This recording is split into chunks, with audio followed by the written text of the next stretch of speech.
crime intelligence. Within that sub-county police, you must have someone from CID, and within that sub-county, you must have a community liaison officer, because we know our strength are in the community. When we work well with the community, we are able to get information and we are able to weed out the wrong elements in the community. So this is a flagship project, the sub-county policing model. Some of you in your areas, you must have already seen structures coming up in the sub-counties. Those which don't have police structures, government has already provided money to put structures in place. And also I urge you to pick interest to ensure that these structures are well done in those places where we are trying to put them. So what does it mean? Once we have provided the required security, it means all these other programs, like the parish development model, are going to move on well. When people buy their chicken, goats, sheep, pigs, they are not going to be stolen. When people are taking some of their money to the bank, nobody is going to disturb them. And therefore, the onus and the pleasure is actually ours. This is, we should take it as something that is a privilege to us, not really as a problem. Because all Ugandans are looking at us to provide for them. And I've kept on telling colleagues that this is even godly. Service to the people is godly. And I believe all of us here, there is none of you who would not wish to go to heaven. So I'd like us to have a situation where I'm imagining when we go,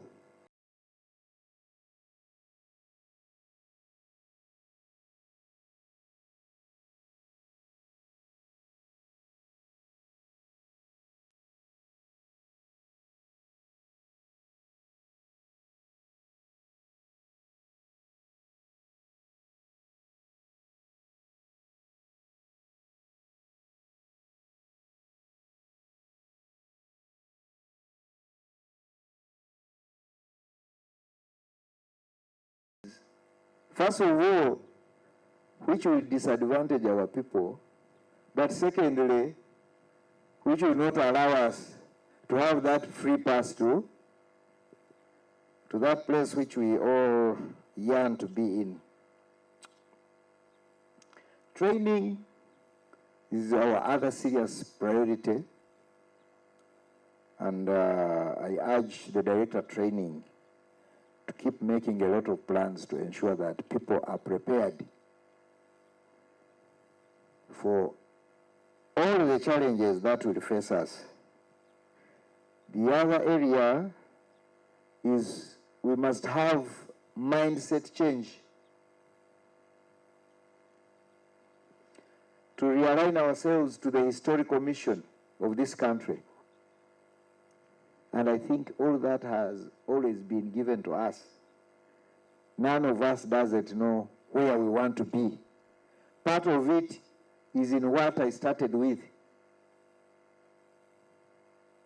The transformation of this country lies in our hands, and we are in such a position that we are in the critical area where if we don't provide, then things cannot move the way we want them to move. We must embrace the principles of patriotism, Pan-Africanism, democracy, and socio-economic transformation agenda as HE has always guided. Take your time and ensure that you understand all these serious and useful principles. Wherever you are, always know that your strength is beyond yourself, and therefore interagency cooperation and coordination is not optional. It's a demand by the situation. So maybe mainly for the leadership, but I want to let all of you know that you are all leaders, but at different levels, right from the lowest. And therefore, knowing where your extra strength is very critical, but it can only be useful when you are ready and prepared to work together. The training must be similar. There must be practice. There must be prior engagement, and so on and so forth. I also want to remind ourselves to ensure that we protect ourselves. Avoid bad advices, but begin with discipline. Discipline of the force, but also discipline of the individual. That is very paramount if you want to succeed in your career as a police officer. I'm not going to say don't go into social media, but manage the way you handle social media. Don't misuse or don't be misused in social media. Avoid alcohol and drug addiction. And also I advise you to not to engage in multiple partners. Have financial discipline. Some of us have been made ineffective because of financial issues. I'm sure you know more than I do. But above all, always know our fight or our work is a collective fight. Any individual, however perfect he or she is, will only manage little. We can only succeed when we galvanize ourselves into teams and ultimately looking at the whole police force as one entity. And all this is many times brought about by the way you are, the uniforms. Part of it is to remind you that you are supposed to work together. You are like a vehicle which has different parts. There is a side mirror, there is the indicator. That's why you will see FFU, general duties, counter-terrorism. All this should never bring any negativity. Always look at it like the way you look at a vehicle. If you remove a tire, will that vehicle be okay? If you remove any other part, think about any part. So we are better and more effective when we are together. And always be each one's keeper. And I think I'm mentioning this, it is understood better when I'm in the counterterrorism training school. Because I think all of you know, those who have done counterterrorism training, know that your colleague is supposed to protect your back. So be each one's brother's keeper, here and outside. And that's why in your training, when there is a mistake, you get collective punishment. Am I right? Don't just take it for granted that these instructors are not good. there is a message to you that you must always be interested in what your partner is doing, because you are aiming to achieve a certain goal. To our Kenyan brothers, I don't have the words to thank you. First of all, I'm using a foreign language. I may attempt, the whole attempt is to say, thank you very much. But honestly, I don't think it gives out the way I would want to thank you. But I'll continue thanking you, but ultimately, the real thank you is when we utilize what you have instilled in these young people, when we utilize them for the protection of the Ugandan people and all the residents within the confines of this country. And I want to assure you, we are just basically going to do that. But this one happening is not accidental. It's a reflection of the long-term brotherly relationship that we have always had as a bilateral, but also in the spirit of the East African community. And at this note, I would also like to thank the Defense Attaché for having really withered through this long distance to make sure he's with us today. We don't take it for granted, and kindly convey our most heartfelt gratitude to the High Commissioner, but also by extension, if I was bigger than what I am, I would even have extended beyond, but also accept I have extended it.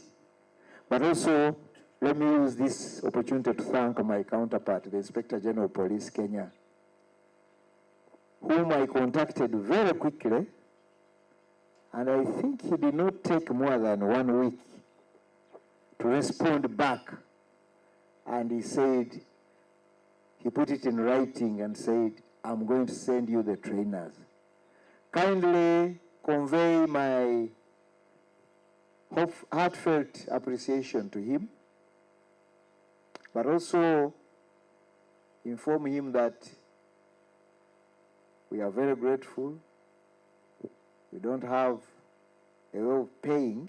The only way of paying is by using these skills to protect the Ugandans and all the residents staying in this country.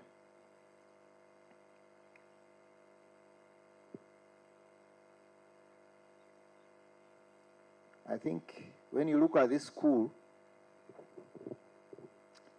there is a lot that needs to be put in place. And I want to assure you on behalf of the management of the police that we are going to ensure that we improve this school and make it better and make it more suited for counter-terrorism training. But I also want to announce to you that we have got also another piece of land which might be, it is slightly smaller, but it's nearer Kampala. So also on that side, there is also going to be another counter-terrorism training school. There will also be, that land will still cater for field force unit. That land will also cater for our air wing and maybe the Marine, Police Marine. But the emphasis is in making sure that we put in place the attendant infrastructure that will enable us to train our people to ensure that they are up to the task. Allow me, as I conclude, to thank all those who contributed to the success of the two courses, more especially the Director, Human Resource Development, the Director, CT, the Commander, Field Force Unit, the Director, Human Resource Administration, Operations, Logistics and Engineering, who are actually has always been present in all our endeavors. I would like to take this opportunity to thank the IGP Apora really for being around everywhere. You are aware we are training 10,000 PPCs. He's always running up and down to those other schools. And we are sure we are going to have more addition to the ladies and gentlemen who are before us. And with these remarks, I now take this singular opportunity to declare the two courses closed and the participants passed out.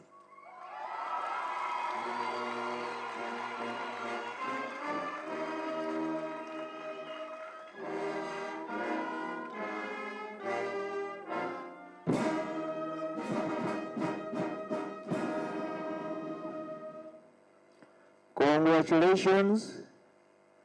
Hongera sana. Maybe my Kenyan colleagues will help me. Hongera is to an individual, right? Hongera, if I say hongera, which is the other word for when there are many. Hongereni. And I have said it intentionally. I'm saying hongera. Hongera, I want these people to get the message that they are just one. That's why I will not say hongereni. Hongera, hongera sana. Thank you very much.